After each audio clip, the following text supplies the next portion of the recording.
Revue d'ethnographie et des traditions populaires, tome 4, page 316, concernant l'ethnie de Kumbi Saleh qui était la capitale de l'Empire du Ghana ayant existé du 4 au 8e siècle au 12e siècle.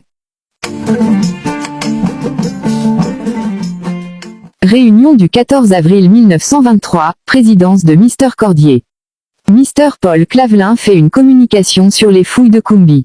Après avoir relaté la découverte faite par Mr Bonnel de Mézières, au lieu dit Kumbi ou Kumbi, à mi-chemin environ entre Kualata et Gumbu, dans le Sahel soudanais, des ruines de l'antique cité connue sous le nom de Ghana, il fait part des observations résultant de l'examen des 6 crânes exhumés et rapportés de Kumbi par cet explorateur.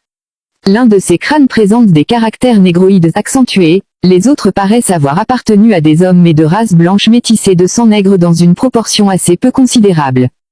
Comparé avec les séries de crânes africains qui existent au muséum, il s'éloigne des crânes berbères, n'ont que très peu de points communs avec les crânes soninké ou saracolé, en ont davantage avec les crânes malinké et correspondent presque exactement avec les crânes Peul, notamment avec ceux recueillis au Fouta Djallon par le docteur Maclot et provenant d'individus contemporains.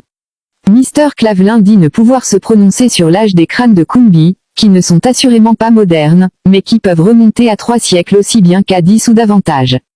Les tombes d'où ils proviennent ayant été manifestement violées et fouillées avant l'exploration qu'en a faite Mr Bonnel de Mézières, il n'est pas possible d'affirmer que les individus dont on a retrouvé les ossements n'aient pas été inhumés postérieurement à la construction de la nécropole. Mr Delafosse résume et explique les traditions relatives à la fondation et à l'histoire de Ghana. Montre que le nom indigène de cette ville était bien Kumbi et expose les raisons militant en faveur de l'hypothèse, consacrée par la tradition, suivant laquelle les fondateurs auraient été des Blancs, d'origine vraisemblablement sémitique, dont la fraction sédentaire se serait progressivement fondue avec les Noirs de souche mandingue de la région, pour donner le peuple des Soninké ou Saracolé, tandis que la fraction nomade, demeurée plus pure, aurait donné naissance aux Peuls. Il déduit de là des conclusions qui concorderaient avec les observations faites par Mr Clavelin, et confirme les réserves énoncées par ce dernier.